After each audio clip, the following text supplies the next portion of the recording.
Call of Duty franchise has always been solid, but with last year's release of Modern Warfare, the conflict was brought into the present day, and sales skyrocketed. Activision is rewinding the clock and taking the fight back to World War II with Call of Duty World at War. It's built on the same tech that powered Infinity Ward's smash hit from 2007, but an engine does not a game make. War is hell, but is this one heavenly? Schwein, du hättest lieber tot bleiben sollen! Was ist das?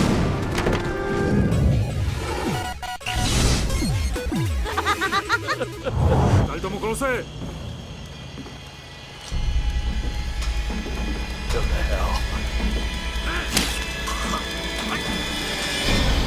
World War II is all but over.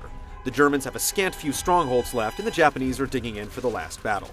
You play World at War on these two different fronts. First is the Pacific, where you take up arms as Marine Private Miller. The second is behind the eyes of Dmitri of the Red Army, as the Russians attempt to clean Berlin of the Nazi scourge.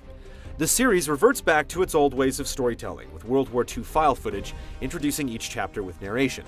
The stirring in-game cinema sequences that made Call of Duty 4's campaign so memorable are much less dynamic here.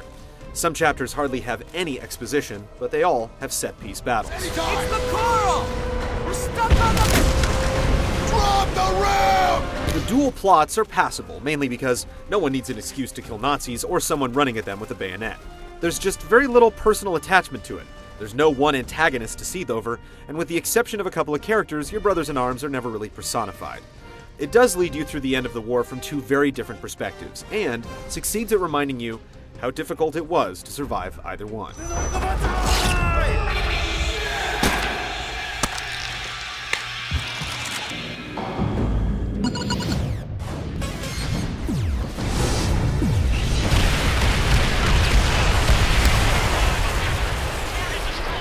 There are a lot of different ways to play World at War. The single-player campaign is about the same length as all the games in the series, except this time, you can play it with 3 other friends cooperatively. What's great about this is that it's balanced in such a way that the challenge remains when friends are involved. Be ready to revive and be revived. There's also a competitive element to it since a score is kept, and you can get combo bonuses if you string kills together. No matter how many people are slinging lead, it's designed the same way. You spend a lot of time being herded down corridors by invisible walls until you spill out into epic battles in wider expanses. Even here, the game teaches you that there's really one way to get through the fray. Try as you might, it can be difficult to find 2 different ways through a firefight. Occasionally there are trenches that you can blast through as an alternative, but otherwise, it's pretty straightforward. The authenticity you expect is standing at attention. You'll rekindle your relationship with the M1 Garand and a host of other arrow weapons, and this is really where you appreciate playing in 2 different locations. The Japanese have entirely different weapons from the Germans, and you'll undoubtedly find a favorite from each country. Stopping power, range, bullet penetration, recoil, and reload time are all parameters of each gun that can easily be felt and quantified. One new addition is the flamethrower, and once you find it, you're on easy street.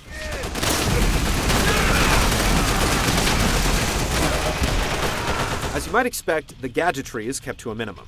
There are no night vision goggles, laser sights, and the like. You do get frag grenades, smoke grenades, and the opportunity for the occasional airstrike, but the time period definitely limits the possibilities. While the campaign is brief, there's much more to do after the war is won.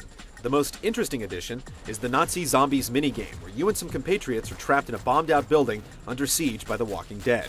You can play it with CPU assist or with 3 friends, and there's a money system in place to limit your weaponry. It starts out a little slow, but eventually you'll be scrambling to keep the windows boarded up while watching your back. The competitive multiplayer modes take more than a cue from Call of Duty 4, and of course, that's a great thing. The XP and perk system has returned, ensuring that motivation persists. There are some new perks, and the Prestige option allows you to keep earning insignias and create a class slots long after the level 65 cap. Classic Capture the Flag has returned to bolster the handful of other modes like Domination, Search and Destroy, and Sabotage. It's an excellent suite. Kill streaks have also returned, allowing you to call in artillery strikes, mark enemies on the map, or summon a pack of dogs to do your bidding. You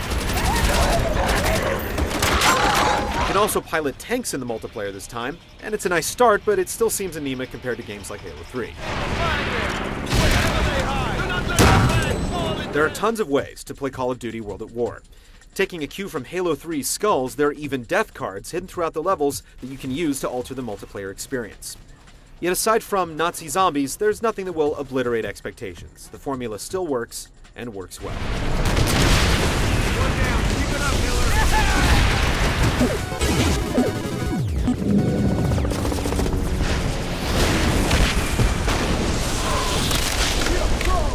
On the ground, with gun in hand, things are undoubtedly frenetic and unpredictable. Enemies can come from anywhere. The Japanese will hide in trees, or pop up from the ground and rush at you bonsai style. If they get too close, you can click the right analog stick and ram a knife into their neck for an instant kill. The generous aim assist returns. If you get your reticule close to an enemy and then go to the sight view, you're almost always lined up perfectly for the kill. The flamethrower can be used to burn grass and flush out enemies, or as a spray gun that will keep hordes at bay. It's a little overpowered, but really fun to use.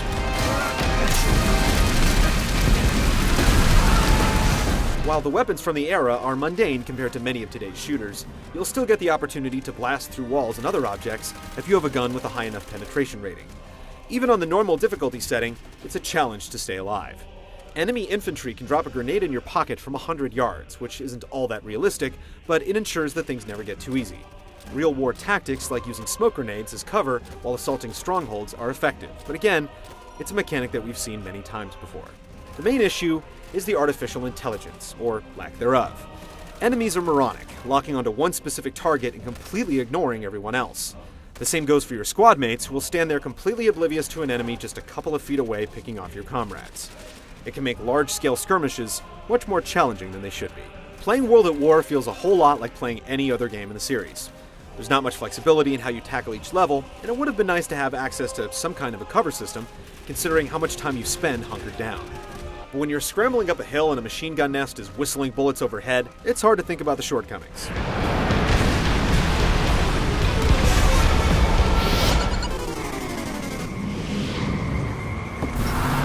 Call of Duty 4 engine has held up well, making World at War one of the finer looking games on the market. But it also looks like a cut and paste job. Due to the time period, there are far less wow moments bolstered by technology, but the fundamentals are nailed as the game always runs at a steady clip.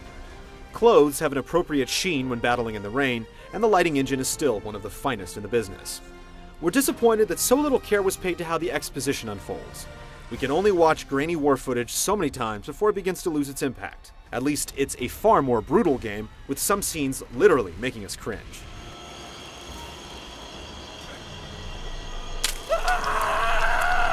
Kiefer Sutherland handles the narration with a nimble tongue, and the dynamic soundtrack rises and falls at the right time. Taking the airfield and the mortar pits showed us that the enemy will fight to the death for every last inch of this land. The sound design is also incredible, planting your butt firmly in the middle of history's greatest war. The 5.1 mix will make you feel every grenade blast, shaking the sub with conviction.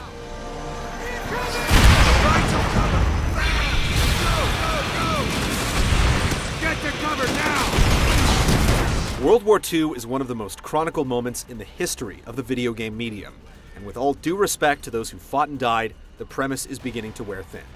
Call of Duty World at War is a great game that feels all too familiar, yet it's undoubtedly the best shooter based on the conflict. Comparisons between it and Call of Duty 4 are inevitable, but even on its own merits, it's a paint-by-numbers affair.